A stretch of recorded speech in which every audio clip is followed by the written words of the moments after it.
Once your time on this earth ends, death will greet you like an old friend. Whether you embrace it with fear, hatred, or acceptance is a question that cannot be answered before you stand at its door. I can't tell you what comes next, nor can I offer you comforting thought about an eternal afterlife. All I can promise you is that when it happens, you won't be alone. Up until Thursday, the 6th of December, 2007, I had never considered myself anything out of the ordinary. As a teacher at the local high school, the best I could hope for was to aid in building our future. Though not an easy job, it was one I loved. Then, on the evening of the 6th, as I returned home after grading a bunch of unsatisfying essays, I received a text message from a hidden number. It contained nothing more than a time, a place, and a vaguely familiar yet generic name. Friday, 5:34 a.m., Lock Road 4, Juliet, Florence. Any logical person would have arrived at the conclusion that the message had reached the wrong recipient. Yet, as soon as I lifted the phone and read the message, a shiver shot down my spine, and something within me felt compelled beyond any reasonable explanation to go check it out.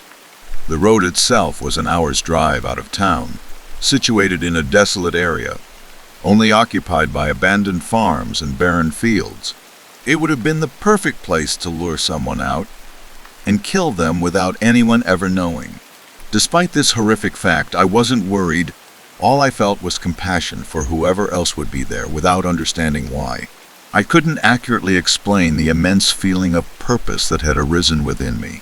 It was an odd mixture of unrelenting fear, sadness, and pity. It felt as if my entire life had led to that very moment. And then nothing mattered more than being at that location, at that time. Friday morning arrived, and I'd been lying in bed without a minute of sleep, in anticipation of what would happen. As 4 a.m. rolled around, I attempted to sneak my way out of bed, careful to not wake my sleeping wife, Anna. Of course, it was a futile attempt, with Anna being the lightest sleeper on the planet, able to sense my thoughts, and waking up because she claimed they were too loud. Alex, what's wrong? She asked without even opening her eyes. Nothing's wrong. I just need to catch up on some papers, I lied. But why would you think something's wrong? You had a worried breath. She mumbled, already drifting back to sleep. I let a brief smile slip and kissed her on the forehead. Everything is great, Anna. I'll see you after work, all right? She mumbled something incoherent in response, and I left the house. Secrets had never been an aspect of our 5-year-long marriage, but on that particular day, I couldn't bring myself to tell her the truth. On the hour-long drive over to Lock Road, 1,000 questions flew through my mind. Who had sent the message? Why did Juliet Florence sound so familiar? And what compelled me enough to risk following the instructions, or lack thereof, from such a cryptic message? It was a dark journey through the barely illuminated skies of dawn. Though the sun still hadn't peeked up from the horizon, it still gave the sky a deep blue hue. Once I got close to my destination, I noticed something down the road. It was a car that had flipped over, crushed under its own force as it had crashed into the ditch. I stopped my car and quickly approached the wreck, already preparing to dial 911. Help! A weak voice called from the car. In the driver's seat, pinned between the dashboard, steering wheel, and seat, sat a woman with a large piece of metal protruding through her chest. The debris had lodged itself into the seat, making it impossible to get loose. But even removing it would almost certainly have killed her, as it was the only thing keeping her from bleeding out. With shaking hands, I called for an ambulance. We were practically in the middle of nowhere, meaning it would take the ambulance almost half an hour just to arrive, which would be more time than the poor woman had left. It hurts so much, she cried weakly. A feeling of helplessness washed over me, as the fact of her imminent death became abundantly clear. I could do nothing but keep her company as the life drained from her body. I didn't think it would be like this. so scared. You'll be all right. Help is on the way, I lied. She reached out, trying to remove the piece of metal lodged into her chest, worsening the bleeding. Despite my order, she kept trying to move, mumbling incoherently to herself. I decided my best bet would be to keep her mind occupied on simple questions, keeping her mind working as we waited for help that couldn't possibly get there in time. What's your name? Juliet? Juliet? What? What's yours? I'm Alex. What were you doing all the way out here? Alex? Alex? Oh no. I'm sorry. She said senselessly, barely audible before she started to lose consciousness. No, Juliet. Stay awake. I said it loud and with purpose, awakening her for just a moment. During the last few seconds of her life, she just stared into my eyes and whispered for the second time, "I'm sorry." Then she stopped breathing, and I could do nothing save wait for the ambulance to arrive. I felt numb, empty after having so futilely witnessed someone's life end suddenly and unexpectedly. The emergency services came to the scene and took her lifeless body away, while the police asked me a couple of questions to clarify what had happened. She'd seemed so familiar, and she responded so oddly when I told her my name, but I couldn't put my finger on it. I returned home without going to work. Anna had the day off, and immediately noticed something was off about me. I broke down and told her about the accident. I told her I'd watched that poor woman die, confused and afraid, and that I could do nothing to help. What I didn't tell her was that a text message had told me to be there, not because she wouldn't believe me, but because something deep within me prevented me from uttering the words. She embraced me and tried to comfort me by saying that I did my best to help her, that at least she didn't die alone. It was a minor detail, but had I not been there, she might just have faded away, rotting for days before anyone else passed down that desolate road. That should have been the end of it.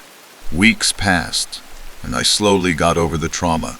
Then, as I headed to work one cold morning in January of 2008, I received another message.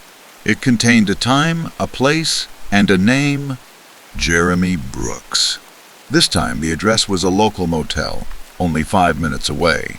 I wasted no time and called an ambulance and got in my car to drive there myself. Being far closer than the hospital, I arrived before the ambulance.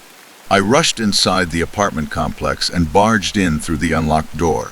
There, on the couch, sat a man I presumed to be Jeremy, pale as a sheet and bleeding profusely from large gashes on each of his forearms. It was apparent that he'd slit his own wrists and had simply sat himself down as he awaited his rapidly approaching end. He looked up at me with a fearful expression on his face. "Who are you?" he said as he fell over, too weak from blood loss to keep himself upright. I grabbed a t-shirt off the floor and wrapped it as tightly around his arm as I could. Even with 3 layers, it hardly seemed to stop bleeding. "Come on, don't do this. Stay with me," I said, as I looked for something better to wrap around his wound. Despite my best efforts, there was little I could do for him. Jeremy tried to sit up, but in his weakened state, he just kept slumping over. Then a light lit up in his eyes as he was hit with the realization that he wanted to keep living, a wish that came to him all too late. Please, help me. He said. I don't want to die. Whatever trouble had led him to this stage, whatever had convinced him it would be better to leave Earth behind, he was wrong and he knew it. But I couldn't help. And by the time the ambulance arrived, I'd watched yet another person's soul fade away. Over the next month, I'd receive another 7 messages, all with the signature time, place, and name. 7 people destined to die, alone and in pain. I tried everything I could think of to prevent their deaths. I called the police, but they could do little without any evidence that something horrible was about to happen. Next, I attempted to reach out to the dying people, but to no avail. Not a single person accepted that I could provide them with future insight. By the time they had died and the 8th number arrived, I had long since decided to just ignore them. Why expose myself to the harsh reality of death if I could do nothing to help? Of course, that just happened to be the one time Anna was looking over some photos she'd taken of us together. The message interrupted her session, and she immediately started questioning me. Oddly enough, I'd shut off notifications, yet the message came to taunt me at the most inopportune time. What's this? She asked. I quickly snatched the phone out of her hand, but the damage was already done. What was that message? She repeated sternly. It's nothing, honestly. It's just something from work, I lied poorly. Alex, don't bullshit me. You've been acting weird for weeks. It was true, my random disappearances, my denial that anything had been wrong. I couldn't hide it any longer. I don't. The words got stuck in my throat. 1,000 thoughts ran through my mind. I knew how suspicious it all seemed. I expected accusations of cheating, a hidden drug addiction, or worse. But instead of questioning me further, she just took my hand and said, "Look, whatever is going on that you're too afraid to tell me, we'll get through it together." While we stood there with tears welling up in my eyes, someone knocked on the door. It was the police. Alex Moore? One of the officers, half-assed, half-stated, We're here regarding the death of Juliet Florence, and we need to ask you some questions. I followed them without hesitation, telling my wife to call our lawyer. But even with his help, no one could explain why I'd been at the scene of the death of not only Juliet, but 7 other people. They questioned me for hours, and I could provide few answers. Thought it was an extremely bizarre situation. Most evidence pointed towards the fact that I'd been helping the victims and not killing them. In the end, they let me go. But the investigation was pending, and at any moment, they could have come for me. Once I returned back home, I'd already missed the death of the 8th victim. Whoever he was, he had died during my interrogation. I broke down and told my wife everything. If the investigation ended up with evidence going wrongfully against me, I needed her to know the truth. We sat down and I told her my story. I went over each and every death I'd witnessed and expressed the absolute hopelessness that lingered over me for each and every day. It was an unbelievable story, but she didn't stop once to question the validity of what I said. She just listened. When I finished talking, once all the facts were laid out on the table, she looked at me, her eyes glistening from tears forming in her eyes. Alex, I'm so sorry. That was it. No accusations, no follow-up questions regarding the validity of my story, just pure compassion. We kept talking throughout the night, where we would go from there, and how I dealt with watching all these people die. Then, as if a light bulb had been ignited between us, Anna came up with an idea. What if you're not supposed to save them? Looked over at her, expectantly awaiting the next part of her suggestion. What do you mean? Why else would I be sent their way just moments before their deaths? What if you're just supposed to be there, by their side? Maybe all you're meant to do is give them some comforting words as they pass. I mean, you've tried everything possible to save them, but in the end, wouldn't they just have died alone if you weren't there? I let her words sink in for a moment. It was an almost ludicrous idea, yet it gave me the most profound moment of peace. More bliss and hope than I'd felt in the past 2 months. She was right. There was no logic behind that feeling, but I knew it had to be true. So I patiently waited for the next message, and it wouldn't be long before it arrived. As it so happened, it would be my next-door neighbor, an elderly woman whose name I barely knew, but who I know had become a widow last year, after her husband lost a long-winded battle with cancer. I walked over to her small house next to mine, and knocked on the door, fully aware that she'd be dead within the next couple of hours. She was a lonely woman, eager just to have someone to talk to, and I regretted not spending more time with her before. She'd always been friendly to me, offering cake when she baked, asking about my work as I passed by in the mornings, but I'd always been too busy to appreciate it. I made no attempt at warning her about her ultimate fate. Instead, we just talked. She told me stories about her husband, and I just listened intently to each word she spoke. She smiled as the memories flowed back, ones of a life well spent, a happy one. As her time grew closer, she started feeling tired.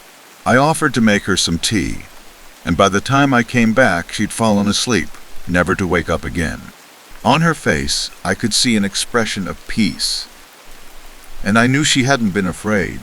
She'd been ready, and I hoped whatever afterlife existed would reunite her with her husband. From then, my curse became more of an ally. It was a job I had to do, to watch people in their last moments and comfort them as they left our world. I did my due diligence and alerted the authorities after each event, but it was nothing more than an anonymous tip, enough to lead them to the scene, but not enough to add suspicion. I simply held their hands, or gave them a few words of comfort. I tried getting close to them before their last hour, be it just to strike up a friendly conversation, or to buy them a drink at the local pub, and most left with a look of acceptance, as if they trusted my assurances that everything would be fine. Years went by, a whole decade of helping people pass peacefully to the other side. The power I'd called a curse so long ago had become a welcome gift. Then, in the late days of last year, as Christmas rolled around once again, Anna and I were wrapping presents for the holiday festivities and family dinners.